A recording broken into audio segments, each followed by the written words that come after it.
Pessoal, então retomando, porque houve uma interrupção de agora, né? O vídeo parou, mas agora estamos retomando. Estavam falando do Estado, né? Para o Gramsci, a concepção do Gramsci através de outros autores como Roberto Bobbio e Luiz Althusser, né? Que é esse Estado onde ele é um representante de classe, né? A gente sabe que na concepção desses autores marxistas, a ideia do Estado é um Estado, né, dirigente de classe, um Estado que vai comungar com os interesses. E sem falar que a educação é uma educação, né, de qualidade para uns e de menor qualidade para outros. Mas assim, mesmo alguns liberais, eles vão defender a ideia de que o Estado deve sim, né, estar patrocinando uma educação igual para todos. Até para que todos tenham as mesmas condições, né, de chegar a ser dirigentes, a ser representantes de partidos e qualquer profissão que quiserem. Um desses autores liberais, que eu me recordo agora, é o Thomas Humphrey Marshall, né, ele fala que ele é um liberal, fala que o Estado deve ser a única coisa que o Estado deve oferecer de graça é a educação, né? Então, nós estamos conversando sobre a escola unitária e eu elaborei aqui alguns slides que eu vou colocar no vídeo para vocês verem. O primeiro slide, ele está falando o seguinte: no final do século XIX, intensificaram-se as discussões na Europa a respeito da obrigação do Estado supostamente democrático em prover uma educação pública e sobre a generalização do ensino básico. A discussão da escola como dever do Estado vinha acompanhada do debate acerca da escola comum, única e desinteressada, o que desvelava e fazia a crítica ao paradoxo entre a formação científica e humanista destinada à elite burguesa e a formação técnica voltada à classe trabalhadora. Então, havia essa discussão, né? Por que não oferecer uma educação igual para todos? A gente tem exemplos, né, hoje, atualmente no mundo, né, de países como a Noruega, né, a Holanda, a Dinamarca, que oferecem uma educação igual para todos, né? E isso favorece bastante o crescimento econômico da sociedade, né? Favorece o crescimento de pessoas das diversas classes sociais, e quando isso é valorizado, quando, né, a educação realmente é igual para todo mundo, a gente sabe que os frutos a serem colhidos vão ser muito melhor do que uma educação dúbia como essa do século XIX, que a gente tem muito no Brasil também, né, que é uma educação técnica voltada para o trabalho, para a classe trabalhadora, e uma educação humanitária, né, uma educação para o pensar, para a dirigência, né, para formar as novas lideranças. Então, o que o Gramsci está propondo? São três concepções, né? É uma escola comum, é uma escola única e uma escola desinteressada. A gente vai então adentrar um pouco nesses três pontos principais do conceito do Gramsci.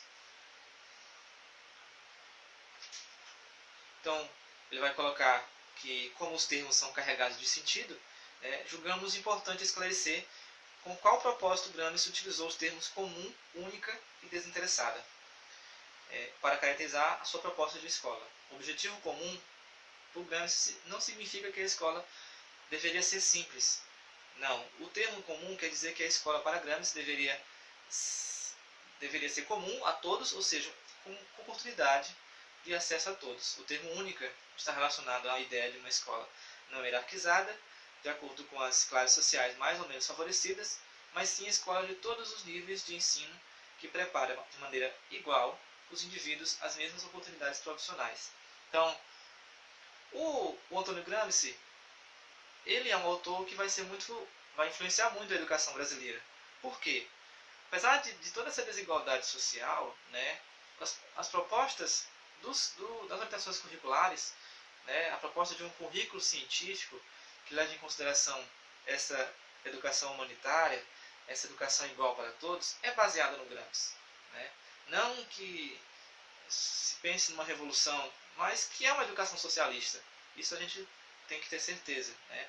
Baseada no marxismo, baseada numa ideia de que todos os indivíduos na sociedade devem ter a mesma educação, né, e assim as mesmas condições para vencer na vida. Então, voltando à discussão do texto da Ilesi, né, da nossa quarta sessão, essa ideia da escola unitária casa bastante com... faz parte, é um dos princípios do currículo científico. Né? A gente sabe que os currículos hoje no Brasil são currículos que eu posso dizer que são mesclados. Né? Não, a gente não pode identificar, por exemplo, no Tocantins, um currículo de procedência apenas técnico-científica ou conservadora ou técnica, mas ele engloba aspectos das várias concepções de currículo, né? Mas ainda carrega muito da ideia do interesse de classe, né? É um currículo que corresponde à manutenção de privilégios, né? É um currículo que está formando, na escola pública, está formando pessoas para o mercado de trabalho, né? Muito mal, mas essa é a ideia, né? Então, só para vocês entenderem essa ideia do currículo científico com a escola unitária, que uma coisa está dentro da outra. Mais à frente, né, a ideia de uma escola desinteressada é o último ponto é o último quesito dentro das características da escola unitária, o aspecto desinteressado, que está ligado a uma concepção de educação que oportunize a absorção e assimilação pelo educando de todo o seu passado cultural, acumulado historicamente, que deu origem à sociedade em que o indivíduo está inserido. Em seu tempo, Gramsci defendia uma educação que proporcionasse ao educando conhecimento de toda a história anterior à civilização moderna, condição para se conhecer conscientemente a si mesmo.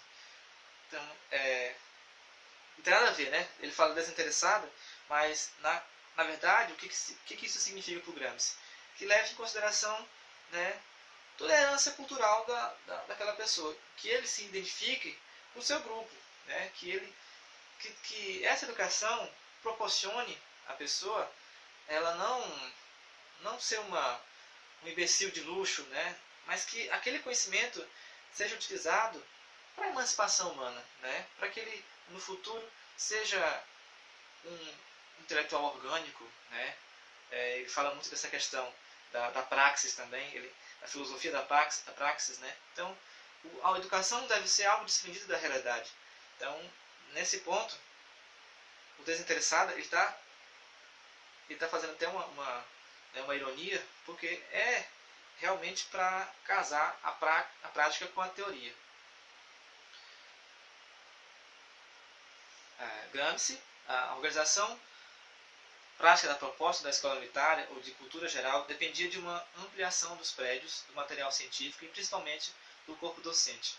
Para Gramsci, a qualidade da relação professor-aluno é muito mais intensa quando limita-se poucos alunos por professor, e a ideia de escola para Gramsci é o que ele chama de escola-colégio, equipada com bibliotecas especializadas, salas para trabalho de seminários, dormitórios e refeitórios.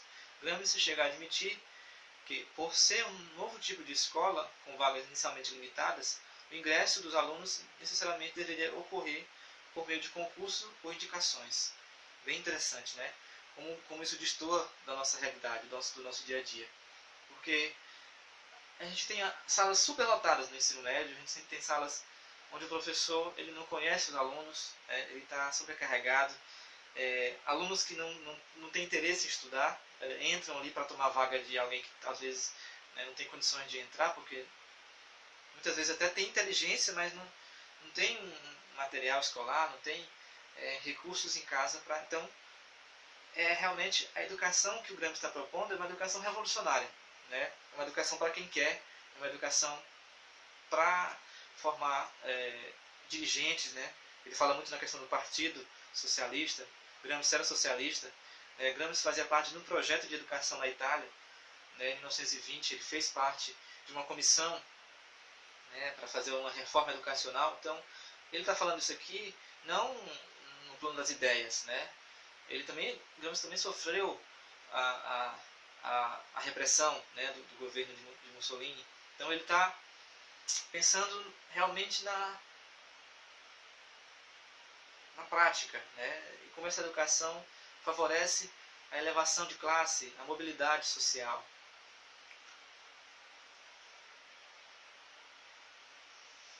A proposta de escola unitária fundamenta-se na busca pela emancipação humana e pela aquisição de maturidade intelectual.